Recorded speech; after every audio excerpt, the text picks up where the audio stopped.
Hey, okay, so this is for weeks 9 through 12.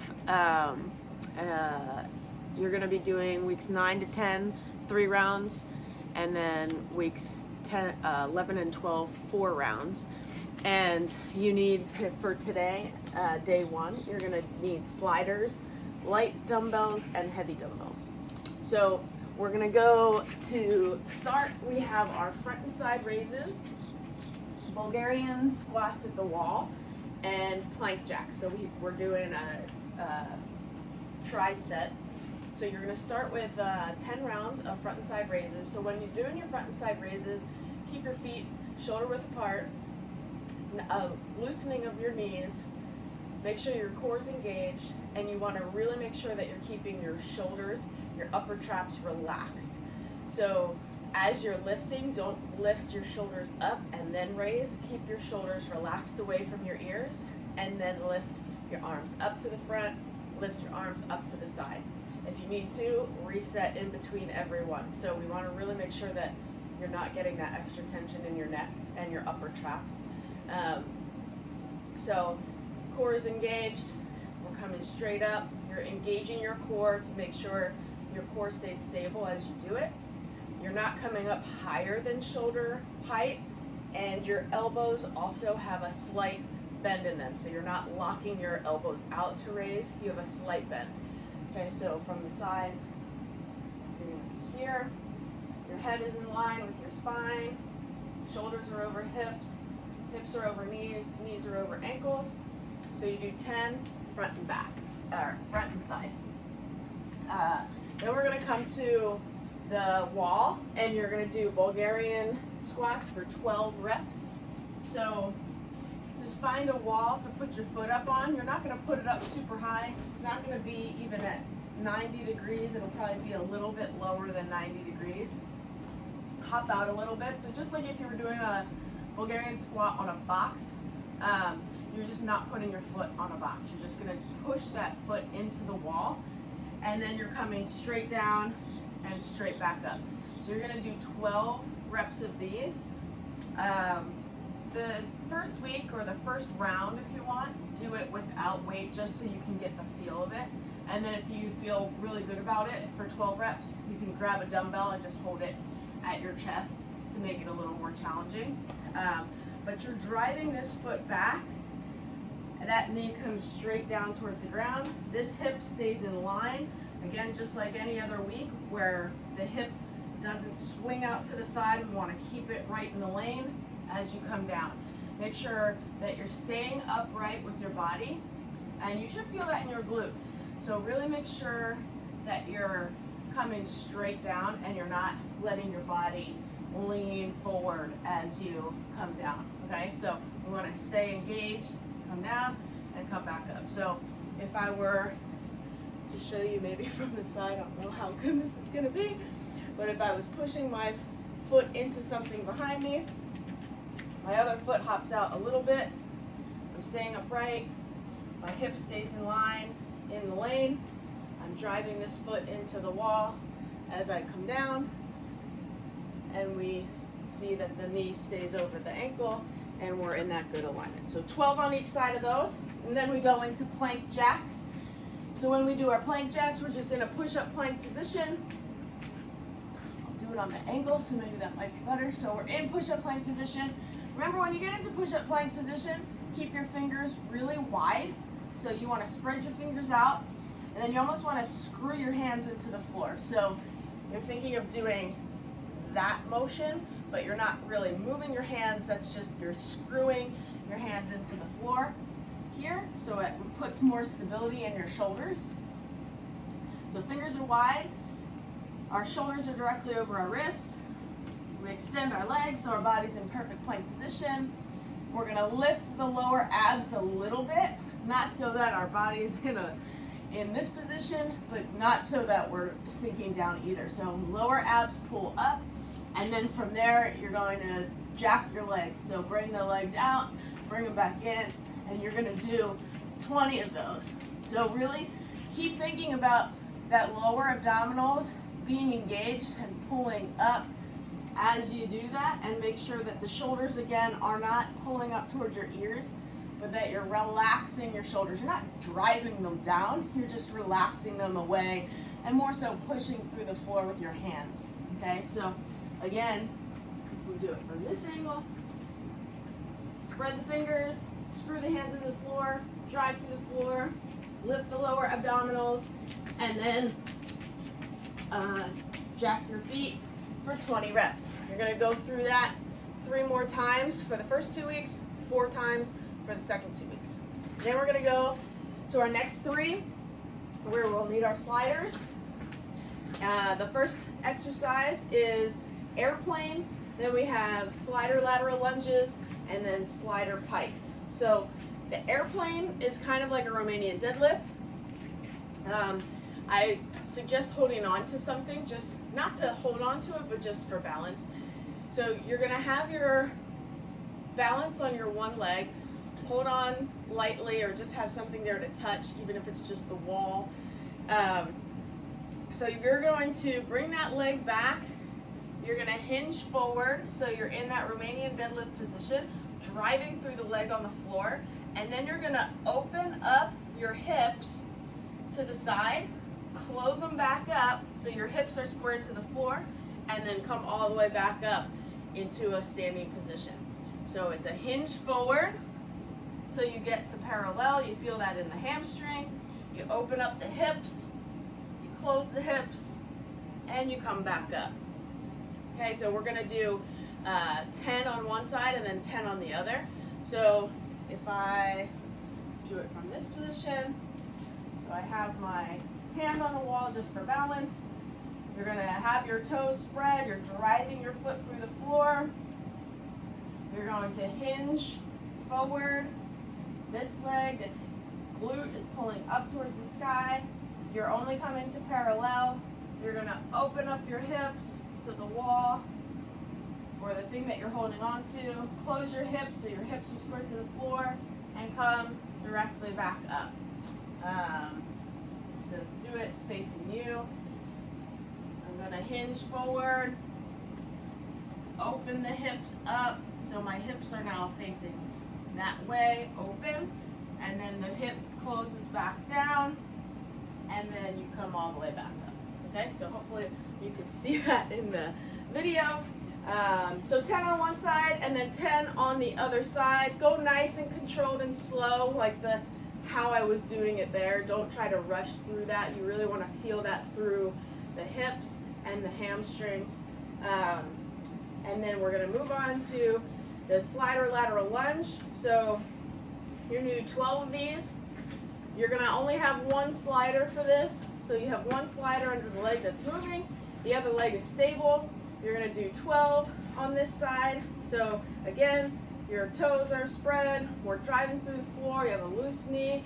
You're going to slide the slider out and then pull the slider back in, coming back up. So as you slide out, this hip is staying in line with the knee. And then as you pull in, you're using your inner thigh to pull you back up into an upright position. So slide out, pull up. Okay, so from the side, slide out, pull up, and let's see if we'll do it from this way. Slide out, pull up. Okay, so really engaging the inner thighs to pull you up and to see the glute and the knee to stay in line. It's not about how far down you go necessarily. You just want to maintain engagement. So even if you start small and then you can work to a deeper position, I'd rather you start small, feel the engagement here, and come back up than to go too deep, too fast. So you do 12 on each side, then you're going to come down to the ground. You're going to do 20 slider pikes. So you need both sliders for this. Again, if you don't have sliders, you can do this with paper plates underneath your feet on a carpeted floor, or you could use socks on a tile floor or hardwood floor. That would work just the same. So the next one is the slider pikes. And so we're gonna have 20 of these. We do just like we did with the planks. we spread our fingers, we screw our hands to the floor, push away from the floor, we're in push-up plank position, and now all we're doing is using our lower abs to pull our hips up and then bring them back down. So I don't even need you to come up really high. It's not about how high you can go. I really am just looking for that lower abdominal engagement and then straighten back out. And again, we're not driving our shoulders up towards our ears, we're keeping our shoulders relaxed. So our lower abs are the main thing doing the work here. So if you can relax the upper body and let the lower body do the work, that is the most ideal. And especially when you come back to that full position, make sure you don't lose the ab contraction, so you don't go into that hyper mobile or lordotic position. You want to stay in that good plank position. Okay, so again, less is more, especially when you start, to make sure that you're getting the activation in the right area. And then if you want to go higher, you can, but I'd rather you focus on making sure you're not using the arms as much and making sure the lower body is doing that work. So the last three you're gonna do is your deadlift high pull, your squat and press, and your Deadbug Matrix. So deadlift high pull, so you're gonna use your heavier dumbbells for this. You're gonna do 12 reps. And so we're gonna be, feet again are hip width or maybe even a little closer together for this one. Toes are spread. We're going to hinge down. As we do, we want to make sure that we're keeping our sternum relaxed, so we're not puffed out, but we're just staying in a relaxed position. Our core is engaged. We're driving through our feet. Our hips go back towards the wall. As we come up, you're going to pull your hands up towards your armpits, so your elbows come directly out to the sides, and you're going to come back down. So that's a slow version. You're going to do it quicker than that, so you're not going to hold the high pull, but it's almost like you're taking your pants from your knees and pulling them up to your armpits and come right back down. Okay, so we hinge, we come up, and we come back down. So from the side, we have our knees are loose, toes drive through, feet drive through the ground. We hinge, so we come to about knees or just under your knees, so your back is nice and flat here, your butt is pushed back. We're driving through the feet. We want to make sure when we're coming up that we're driving through the feet, and the first movement is not with our upper body, the first movement is with our hips as we come up and we pull the arms up to the top. Okay, so we hinge forward, pull up, hinge forward, pull up, and you're doing 12 of those. Then you're going to go into your squat and press. So your hands are going to start at your shoulders. Your feet are a little bit wider than shoulder width. You're going to have your toes either forward or just a little bit turned out, whatever is more comfortable for you. If you just are step, step, step, step, and then you stop, look where your toes are. If your toes point forward, then that's your comfortable position, and I want your toes to stay forward. If you're finished, you do this, this, this, this, and you stop, and your toes are slightly turned out, then you can keep them turned out like that. Or if you have any tightness in your hips, you can toe out a little bit just to be able to give you the range of motion. So from here, our hands are here, our core is strong and tight.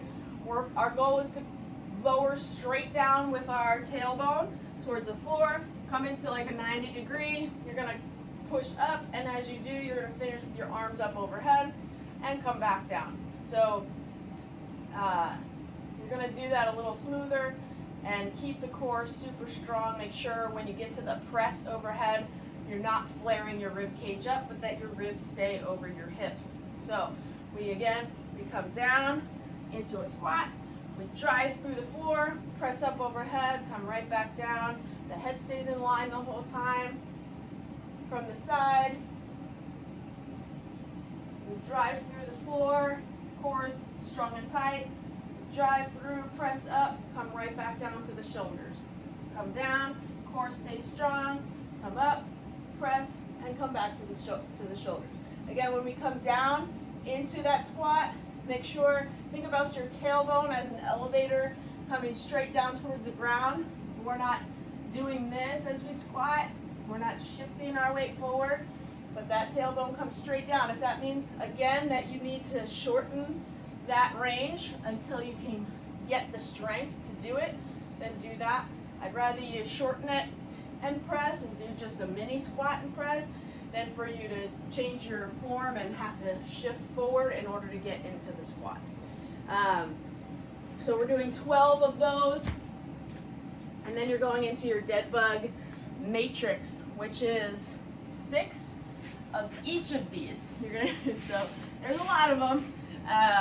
There's 3 with your legs in each direction. So you're going to start laying on the ground. We've done dead bugs before, so all the same rules apply.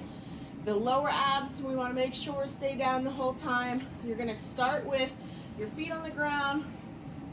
Your head stays on the ground the whole time. Again, if you want to place something under your head to make it a little bit, your neck to be in a more neutral position, you can do that. So if you have a mat or a pillow or something like that that you want to put under your head to make it a little bit better, you can do that. And to make sure also that the ribs kind of stay down a little bit more. So if you tend to have a little bit more arch in the low back, if you raise the head up a little bit, that will help to kind of bring the lower abs down. So we're going to bring the lower abs down. We're starting here with the feet on the floor, and you're going to start with just doing a heel lift with each side, or you could do a march. Okay, so you could start with either a heel lift or a march. You're doing 6 on each leg. Once you do 6 of the marches, then you're going to do 6, extend, extend. If you can, keep the knees even as you extend the leg. We're still engaging and keeping the lower abs down. So you do 6 of those, and then you're going to drop a knee out to the side, and then drop to the other side, and you're going to do 6 of those. Sometimes I like to do all 6 on one side and then do all 6 on the other. So you can decide which way you want to do it. It's easier to do alternating sides. If you want to then start to make it more challenging, then do all 6 on one side and then do all 6 on the other. Again, when we drop the knees out to the side, we want to make sure that when we do that, the other leg, when we drop the one, the other leg isn't dropping out also. That knee should be pointing towards the sky the whole time as the other one goes out, and then switch to the other side. So once you do all 6 there, you're going to bring the legs up to that 90-degree angle. So the knees are directly above the hips and the ankles are in line with the knees. And then from here, we're kind of doing the same thing we just did with our legs on the floor, but now they're in the air. So this time we're going to drop down, and you can drop down with a toe touch or drop down with a heel touch. The toe touch is a little more challenging, and you can start to work with reaching out a little bit further. So you could start with just straight down and then work towards extending out a little bit, but not losing the lower ab contraction. So 6 on each side, and then you're going to go to an extension with 6 on each side. And all of these are nice and controlled and making sure that the lower abs don't lose that contraction. It's not a heavy contraction, but a light one. And then the last ones is again dropping out to the side and making sure the other leg does not move as you drop out and bring it back in. And again, 6 on one side and then 6 on the other side.